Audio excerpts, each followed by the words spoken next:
We are starting off this morning with two things. One, we need to cut the lawn because Jamie's family is coming soon and I want to keep the house looking nice. Two, we had to cut this mop of a hair because it is insanely long. So we gotta eat a quick breakfast because my hair appointment is in 56 minutes. More than music.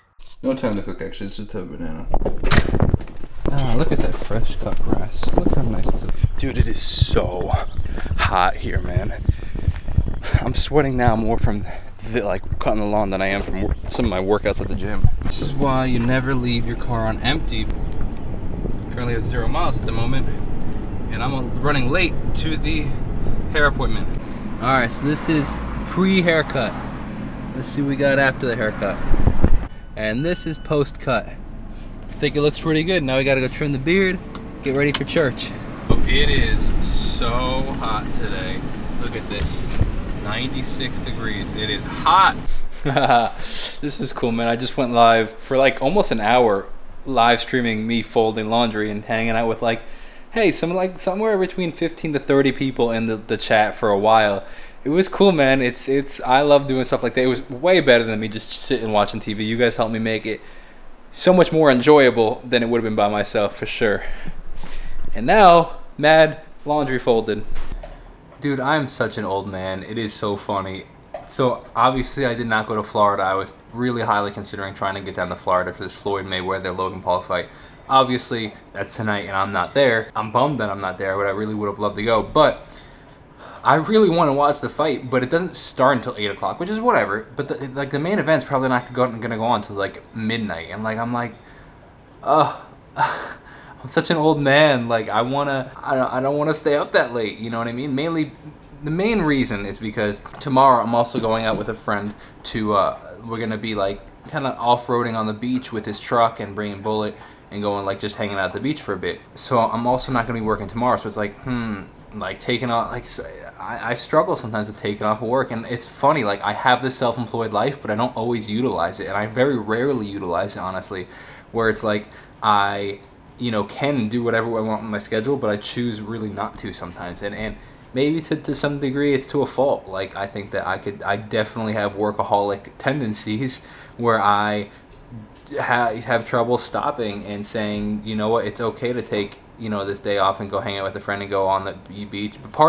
But now it's just like I said, this extra added pressure because now it's fully reliant on me making videos, the income. Whereas opposed to like, tutoring, I would just reschedule my students and I'd still have those students coming in. Whereas this is like, if I don't make videos, I don't make money. So it's a very, very interesting dynamic at the moment. So part of me was like, I want to get up early tomorrow so that I can get a bunch of stuff done before I go and hang out with the guy.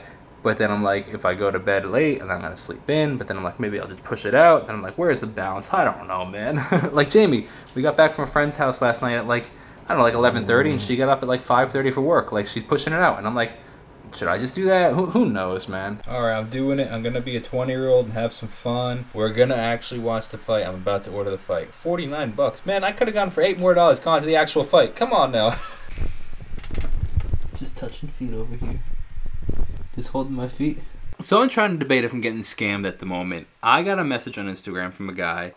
It was kind of random. It literally just said, I own a few big Spotify playlists and I'm selling placements for the low if you're interested. Okay, I mean the guy's verified, so like he's got the verification sticker. Like I don't know, is it legit? Is it not? He has 432,000 subscribers or followers, but he's following 0, which is interesting. But he gets like comments on his photos, which is also interesting. I don't know. Point being though, let me read you some of the conversation. I appreciate you reaching out. What playlist is what I said. Any interest? And then he kind of said he sent the fee structure, which is pretty cheap. It's actually way cheaper than I think it should be, and like that kind of goes into the whole if it's too good to be true, it probably is kind of thing. I don't know. And they're two legit looking playlists, and I don't know, one has 150,000 likes. I don't know. So fee structure is pretty simple. It's pretty cheap. Like to keep it on for a week is $100. To keep it on for a month is $200. To keep it on for permanently is $300, and you can change the songs out monthly or however often you like. So I'm like, okay, those look like some pretty sweet playlists. I'm curious how you found my page. Through your records. Okay. But then this is where it gets a little interesting, because like This is specific. I Need the Sun to Break is fire. Okay, now that's referencing a song of mine that actually did pretty decent, like 850,000 streams. Okay, a little bit of legitimacy. I appreciate that. Thank you, for sure. How is payment made? PayPal, Cash App, any method mostly works. How did you start these playlists? I'm trying to, like, look, man, I've been in the industry for a long time, and I've had a lot of different offers, and I try very hard not to get any hopes up because I've seen a lot of scams and a lot of people say that they can do things that can't actually do, or say that they can do things that are actually worth your money. So I'm like super skeptical, honestly, because like I've been around the block and I'm like, okay, you randomly hop into my DMs, you know, trying to offer me to buy playlists. I'm skeptical. I've been in the industry a while, so I've seen a lot of things come my way. This is what I said now too. Like I'm like, look, most of which is not legit, so I'm trying to gauge all. If it's legit, no harm meant. He said, started them a while back with my business partners. We've promoted them through a lot of music pages via Instagram through artists. And I said, is there a minimum guaranteed? Talking about the pricing. I've seen almost, and then he kind of goes into the analytics. I appreciate all the info. I was just checking out the playlist. It's pretty cool how it works. So I did go look at the playlist. The way it works is essentially they have some pretty top tier artists like Justin Bieber and some trending TikTok artists and stuff. And then there are some new artists, so like artists that have millions of streams and monthly listeners, and then artists that maybe have like 20 monthly listeners. So what I assume what they're trying to do is they're trying to like link the two together, trying to get the people that listen to Justin Bieber to also listen to this new artist. Any interest, the music can be added instantly. Now this is where I have to think about it, because it's like, look, does it seem sketchy? A little bit. It seems too good to be true kind of thing. Like, I don't know. Unless people are starting to notice the music, so that's another thing too.